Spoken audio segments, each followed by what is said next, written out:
الحمدللہ رب العالمین صلاۃ والسلام علی رسولہ النبی الکریم وعلی آلہ واصحابہ اجمعین الحمدللہ الذی ہدانا لہذا وما کنا لنہتدی لولا ان ہدانا اللہ رب اشرح لی صدری ویسر لی امری واحلل عقدۃ من لسانی یفقہوا قولی آمین یا رب العالمین۔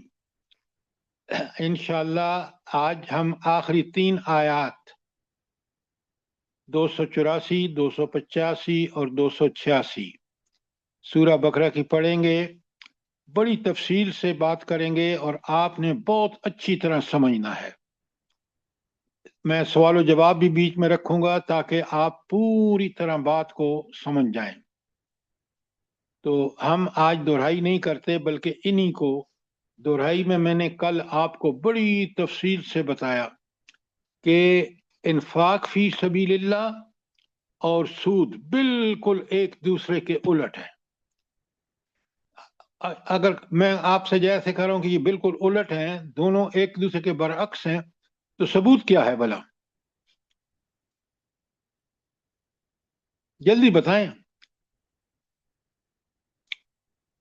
انفاق سے اللہ راضی ہوتا ہے اور سود سے اللہ کی جنگ اور اللہ رسول کی جنگ ناظرہ بابی، یہ بات آپ کی ٹھیک ہے، لیکن آپ یہ کیوں نہیں کہتی کہ برعکس اس لیے ہیں کہ سود بندے کو انتہائی کمینہ بناتا ہے، بخیل اور کسی غریب کی مدد کرنا نہیں سکھاتا، جبکہ انفاق سبیل اللہ اس کی ضد ہے، الٹ ہے کہ انسان کو اللہ تعالیٰ اس انفاق فی سبیل اللہ کی وجہ سے بہترین معاشرے کا انسان بناتا ہے۔ یہ دونوں کے برعکس ہونے کا ہے۔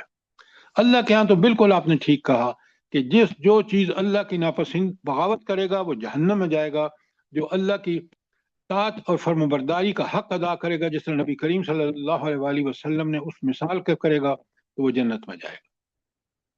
جواب کلیئر ہے کہ نہیں؟ الحمدللہ، جزاک اللہ خیرا کثیرا۔ اچھا، ایک بات۔ دوسری بات یہ بتائیں کہ آپ نے دیکھا کہ آج پوری دنیا اس سود کے نیچے کرا رہی ہے، اور ہم ایک سے ایک، آپ یہ سارے جو اسلامی نام بینک کھلے ہوئے نا غیر سودی، یہ دراصل آپ اندر جا کے دیکھیں، میں نے دیکھا ہے، بڑے ذمہ دار لوگوں سے بات کی ہے جو بینکنگ کے، انہوں نے کہا جی کوئی خاص فرق نہیں ہے، صرف اسلام کا لیبل لگا دیا گیا، اندر سارا سودی کاروبار چل رہا ہے۔ ویسے بھی آپ سود کی لعنتوں کا جو ہے معاشرے میں جو اس وقت فساد ہے، اس کی سب سے بڑی وجہ سودی کاروبار ہے، اور یہ نظام جو چاہے وہ کیپٹلسٹ سسٹم ہو چاہے وہ سوشلسٹ سسٹم ہو روس کا، دونوں جو ہیں وہ سودی کاروبار کے حق میں ہیں، اور انفارچونیٹلی مسلمان حکمران بھی جتنے ہیں، ساری جو علماء ہیں بڑے بڑے بینکوں کے بورڈ پر ان کو تنخواہیں دیتے ہیں، اس لیے انہوں نے ان سب چیزوں کو حلال کر کے اسلام کا نام بدنام کر رہے ہیں۔ اللہ تعالیٰ مجھے بھی اور آپ کو اس سود کو سمجھنے اور اس سے کما حقہ بچنے جیسے کہ اللہ نے بتایا ہے کی توفیق عطا فرمائے۔ آمین ثم آمین سر۔ اچھا، اب آج کی آیت کی طرف آئیں۔ سب سے پہلے تو مجھے یہ بتائیں کہ یہ 3 آیتیں کب نازل ہوئی ہیں؟ 3 تو نہیں، 2 تو ہمیشہ سنا ہے کہ آخری 2 آیتیں صلی اللہ علیہ وسلم کو عرش کے خزانے کے معراج کے موقع پر دی گئی تھیں۔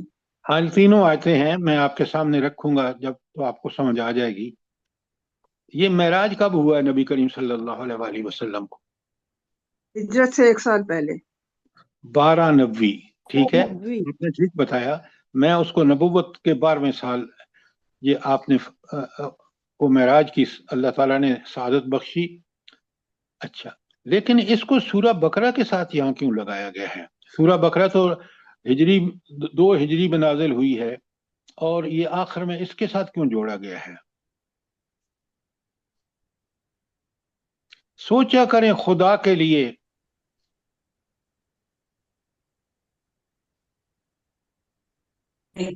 ہم تو یہی سر کہہ سکتے ہیں کہ یہ اللہ کی حکمتیں ہیں.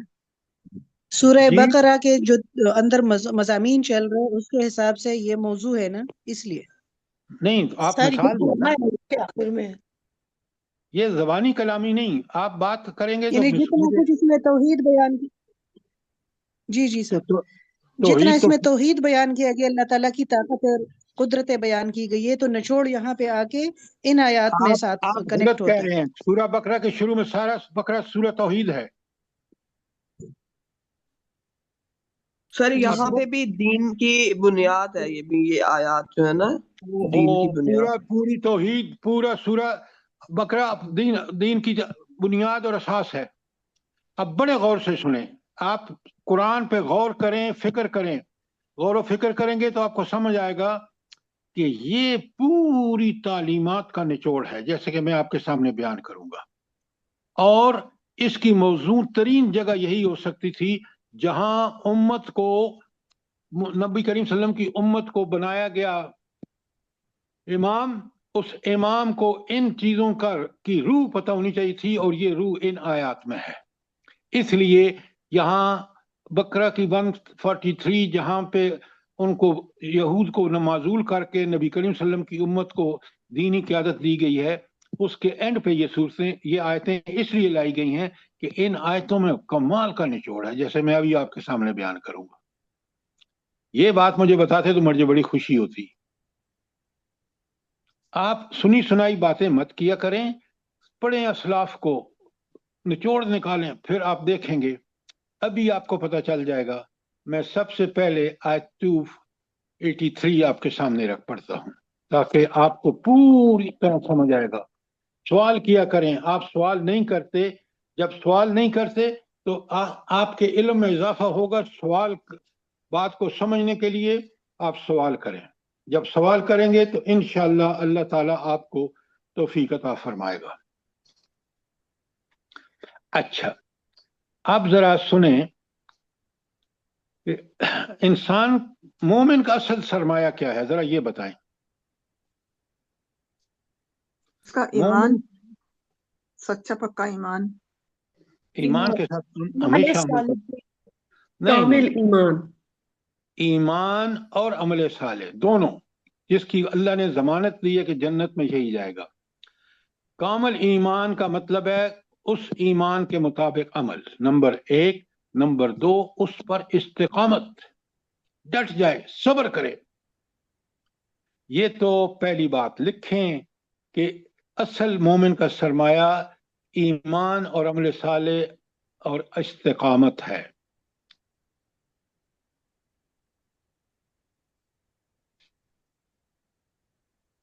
اچھا، اب انسان کی کامیابی دنیا ہو یا آخرت اسی وقت ممکن ہے جب اسے اللہ تعالیٰ کی تائید اور نصرت حاصل ہو. یہ اللہ کی تائید اور نصرت اسی کو حاصل ہوتی ہے جو بندہ اللہ کا اور رسول صلی اللہ علیہ وسلم کا اطاعت کا یا اتباع کا حق ادا کرتا ہے. لہذا دوسری بات جو ہے وہ ہے اللہ تعالیٰ کی اور رسول صلی اللہ علیہ وسلم کی اتباع. اب ذرا ہم چلتے ہیں آیت میں، اور اس انٹروڈکشن کے ساتھ بڑے غور سے سنیے، سمجھیے اور جواب دیجیے. بسم اللہ الرحمن الرحیم. میں 284 پڑھ رہا ہوں. للہ ما فی السماوات و ما فی الارض. اللہ تعالیٰ ہی کا ہے، اللہ تعالیٰ ہی مالک ہے جو کچھ زمین اور آسمان میں ہے. یہ اس کو پڑھ کے مجھے اور آپ کو کیا سمجھ آتی ہے کہ اس کا مفہوم کیا ہے؟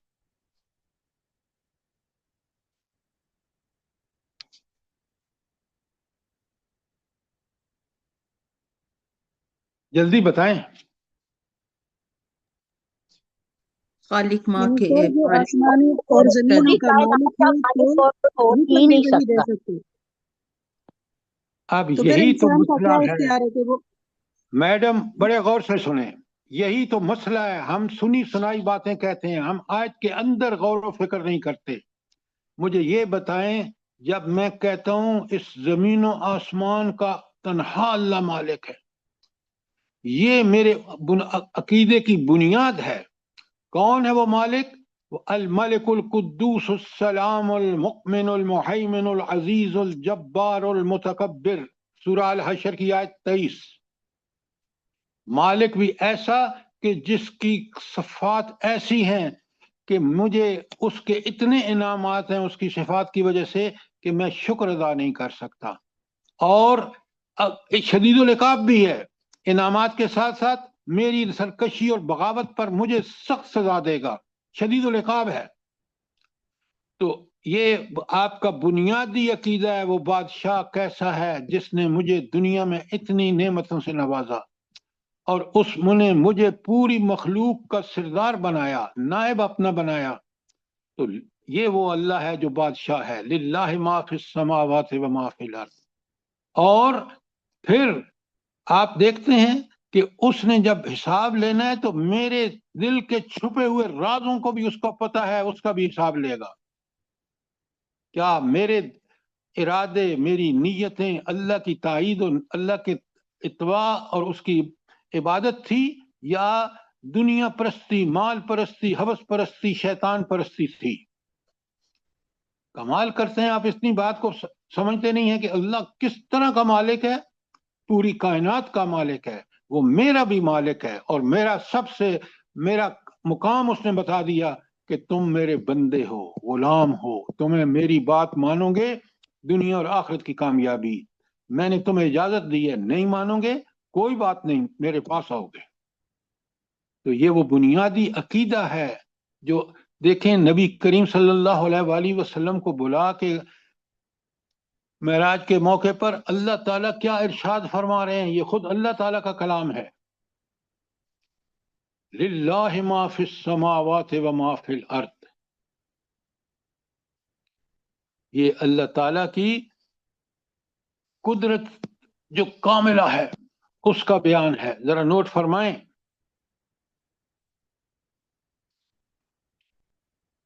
یہ قدرت کاملہ کا بیان ہے کہ نہیں؟ وہ کیسا بادشاہ ہے؟